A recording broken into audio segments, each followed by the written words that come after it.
Halo, selamat pagi. Jumpa lagi di Berita Padang bersama saya Afri Meriana. Sejumlah berita aktual dan menarik akan kami sajikan untuk Anda. Berikut 3 berita utama pagi ini.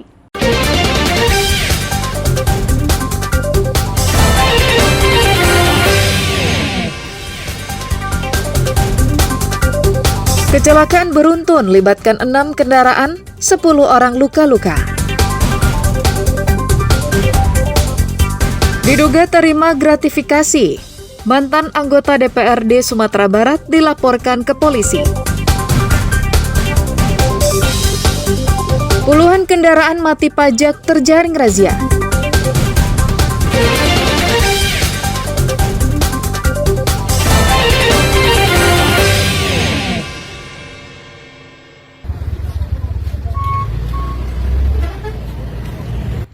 Kecelakaan beruntun kembali terjadi di jalur lintas Padang Panjang Bukit Tinggi, tepatnya di daerah Panyalayan, Tanah Datar. Kecelakaan ini melibatkan 2 angkutan berat, 2 angkutan umum, dan 2 sepeda motor. Kecelakaan berawal saat truk dari arah Bukit Tinggi yang membawa alat berat untuk proyek tol di daerah Sicincin, Padang Pariaman, melaju di jalan yang menurun.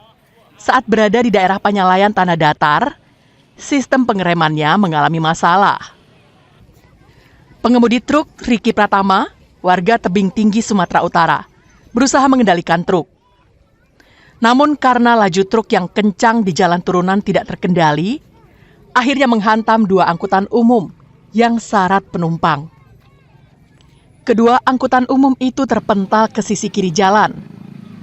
Tidak sampai di situ, truk alat berat ini juga menghantam 2 sepeda motor yang sedang melintas. Dan setelah itu menghantam truk kontainer yang berada di depannya. Truk pembawa alat berat ini baru berhenti setelah menabrak tebing di kanan jalan. Polisi pun langsung melakukan olah TKP dan mengevakuasi semua kendaraan yang terlibat kecelakaan ke Polres Padang Panjang.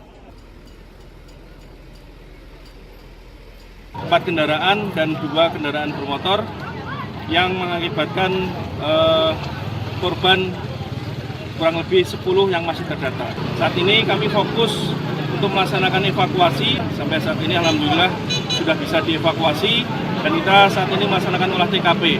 Kemudian untuk sopir, ke semua kendaraan sudah kita amankan. Untuk sopir yang remblong juga masih dirawat lukanya karena menderita luka-luka.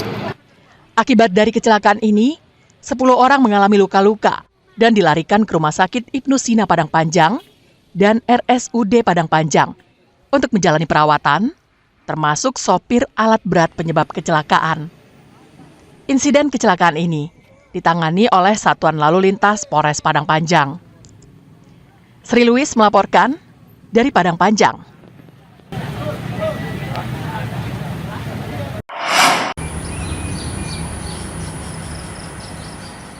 Mogok kerja tak hanya dilakukan buruh dan pekerja kasar. Hakim yang merupakan wakil Tuhan di pengadilan juga melakukan hal yang sama. Mereka mogok memimpin sidang sebagai bentuk protes kepada pemerintah agar menaikkan gaji pokoknya sebagai abdi negara. Para hakim protes karena gaji mereka tak pernah naik selama 12 tahun terakhir atau sejak tahun 2012 lalu. Sebagai bentuk solidaritas hakim se-Indonesia yang menggelar aksi cuti massal, para hakim di 2 kantor pengadilan di Darmasraya menunda kegiatan sidang dari tanggal 7 Oktober hingga 11 Oktober mendatang. Para hakim di kantor Pengadilan Agama Pulau Punjung dan kantor Pengadilan Negeri Pulau Punjung tidak menggelar acara persidangan sama sekali.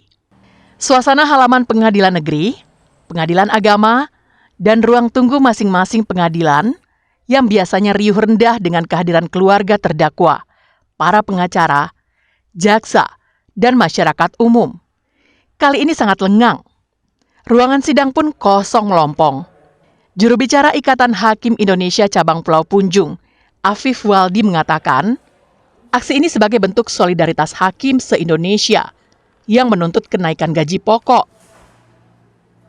Kami tetap berupaya ya untuk melaksanakan pelayanan tersebut Namun ada beberapa perkara yang juga penundaannya sudah dijadwalkan dari tanggal 7 sampai tanggal 11 itu dikosongkan. Dalam beberapa kegiatan sidang itu kami melakukan penundaan dan mengosongkan jadwal dari tanggal 7 sampai dengan tanggal 11 guna untuk mendukung gerakan solidaritas hakim Indonesia. Meski hakim mogok menggelar persidangan, namun pelayanan administratif kepada masyarakat umum yang hendak mendaftarkan kasus tetap dilayani seperti biasa. Eko Pangestu melaporkan dari Darmasraya.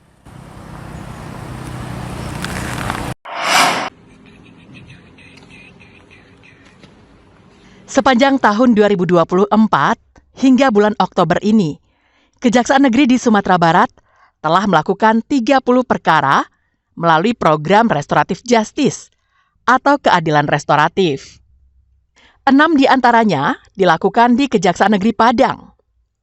Restoratif justice merupakan alternatif penyelesaian perkara tindak pidana yang dalam mekanisme tata cara peradilan pidana berfokus pada pemidanaan, yang diubah menjadi proses dialog dan mediasi dengan melibatkan pelaku, korban, keluarga pelaku, dan keluarga korban, serta pihak lain yang terkait.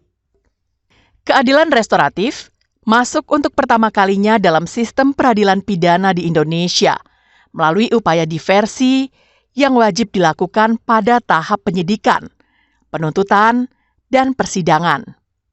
Seperti yang dimuat dalam Undang-Undang Nomor 11 Tahun 2012 tentang Sistem Peradilan Pidana. Secara sederhana, setiap kasus pidana tak harus diselesaikan di pengadilan, tapi bisa melalui cara lain, yakni restoratif justice. Hal ini bisa dilakukan jika kasusnya memenuhi syarat untuk diselesaikan secara dialog. Agar program restoratif justice ini membumi dan diketahui oleh banyak warga, Kejaksaan Tinggi Sumatera Barat meresmikan 11 rumah restoratif justice yang terletak di 11 kecamatan di Padang.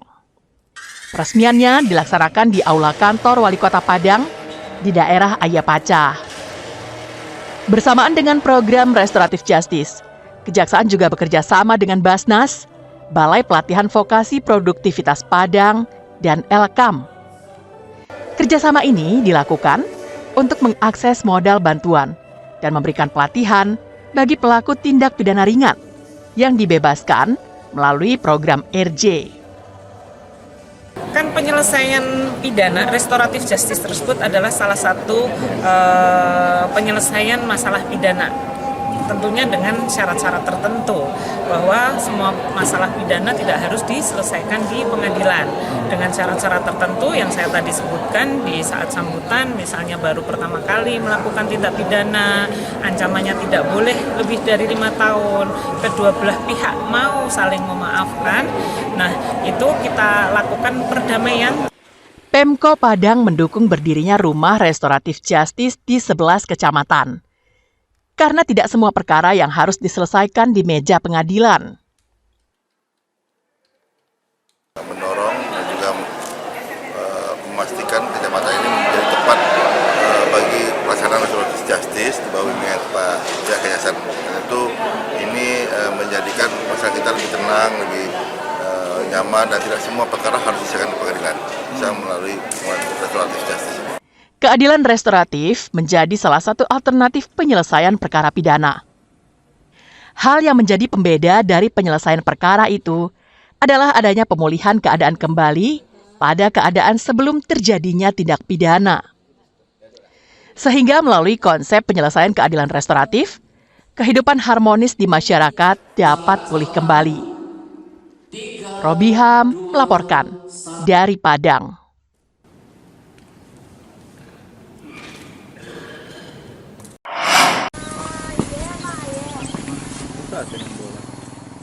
Jika tak dikelola dengan baik, sampah bisa menjadi masalah yang besar. Seperti yang terjadi di tempat pembuangan akhir sampah yang terletak di Jalan Aur Jaya, Nagari Gunung Medan, Darmasraya. Sampah milik warga di Darmasraya ini meluber hingga ke jalan raya. Selain mengganggu pemandangan, tumpukan sampah ini juga mengeluarkan bau yang menyengat.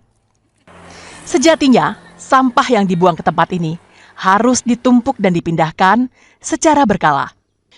Pasalnya, sampah yang tertimbun dalam waktu yang lama akan mengalami dekomposisi dan menghasilkan gas yang menyebar di udara. Gas yang paling banyak dihasilkan dari proses degradasi sampah adalah gas metan dan gas hidrogen sulfida yang berbau menyengat. Sedangkan gas metan yang terkurung dalam jumlah banyak bisa meledak jika bertemu dengan api. Di TPA Darmasraya ini tak terlihat aktivitas pemrosesan sampah layaknya di TPA daerah lain. Menurut koordinatornya, TPA ini belum memiliki alat berat untuk memindahkan sampah. Selama ini, alat berat yang digunakan masih meminjam alat berat milik instansi lain. Karena udah overload, alat berat juga nggak ada, makanya tuh sampah meludak keluar. Karena saat ini kita sedang menunggu alat berat itu yang sedang dipakai. Kan. Yang alat untuk standby di TPA ini belum ada tersedia. Jadi kita masih menggunakan menyewa alat dari PU dan dinas terkait. Gitu. Saat ini alat tersebut masih digunakan di kepentingan lain, makanya itu kita menunggu lebih kurang secepatnya akan kita dosa ke dalam lagi. Selain tak memiliki alat berat, lokasinya juga mulai penuh dan tak mampu menampung sampah dari hampir 1/4 juta warga Darmasraya. Setiap hari, TPA ini menerima hampir 25 ton sampah. Sampah-sampah itu hanya ditumpuk begitu saja di areal seluas 3 hektar. Dengan kondisi seperti saat ini, sudah sepatutnya pemerintah Kabupaten Darmasraya memikirkan tata cara pengelolaan sampah yang modern.